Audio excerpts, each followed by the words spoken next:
స్విగ్గీలో అండి నిన్న జరిగిన ట్రాన్సాక్షను కేఎఫ్సీకి ఈ అమీర్పేట కేఎఫ్సీలో ఇది వాళ్ళు నోట్ చేసుకున్నా పర్వాలేదు, ఎందుకంటే కేసు మా దగ్గర ఉంది కాబట్టి.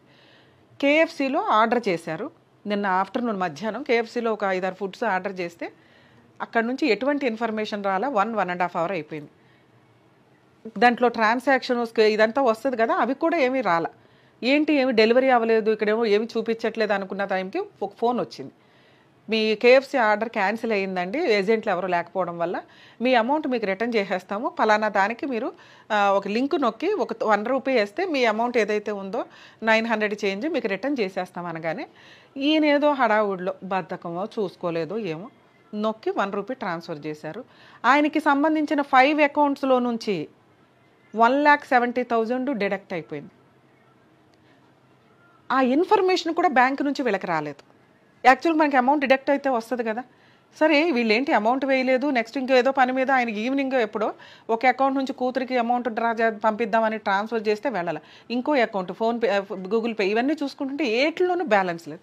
బ్యాలెన్స్ ఎంక్వైరీ చేస్తే నిల్లు బ్యాలెన్స్. మనకి ఇప్పుడు 3 days కంటిన్యూస్ హాలిడేస్ వచ్చినాయి, 14, 15, 16, 13, 14 ఇవన్నీ హాలిడేస్ వచ్చినాయి కదా. దానివల్ల పోలీస్ స్టేషన్లో కంప్లైంట్ ఇస్తే సైబర్ క్రైమ్ కింద రిజిస్టర్ చేసుకున్నారు.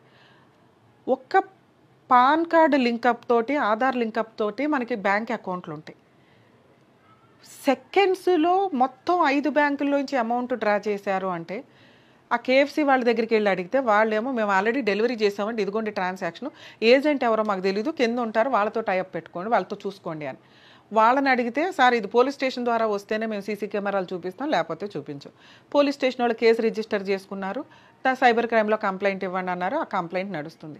ఇక్కడ నాకు వచ్చిన డౌట్స్ ఏంటంటే, ఒక బ్యాంక్ ఏదైతే మనం హ్యాక్ జరిగిందని అనుకుందాం, లోకల్ బ్యాంక్ అయితే మొత్తం 5 బ్యాంకుల నుంచి వెళ్ళిపోయి అక్కడ ఉన్నప్పుడు ఆ బ్యాంకు వాళ్ళది ఈ ట్రాన్సాక్షన్ ఆపండి అనే రైట్స్ మనకు ఉన్నాయా లేదా, ఇది కొంచెం ఆలోచించాల్సిన పరిస్థితి వచ్చింది.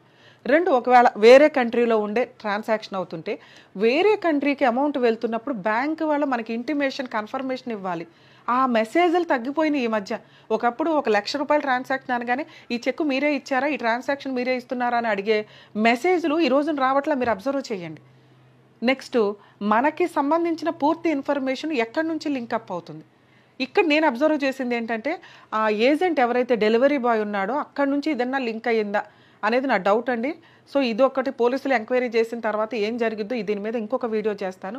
సో స్విగ్గీలు, జొమాటోలో ఇంకొకటో దేని ద్వారా అన్నా కూడా మన అమౌంట్స్ ఈ రకంగా కూడా వెళ్ళిపోతుంది. ఏ లింక్ పడితే ఆ లింక్ నొక్కకండి, ఎవరికి ఊరికినే డబ్బులు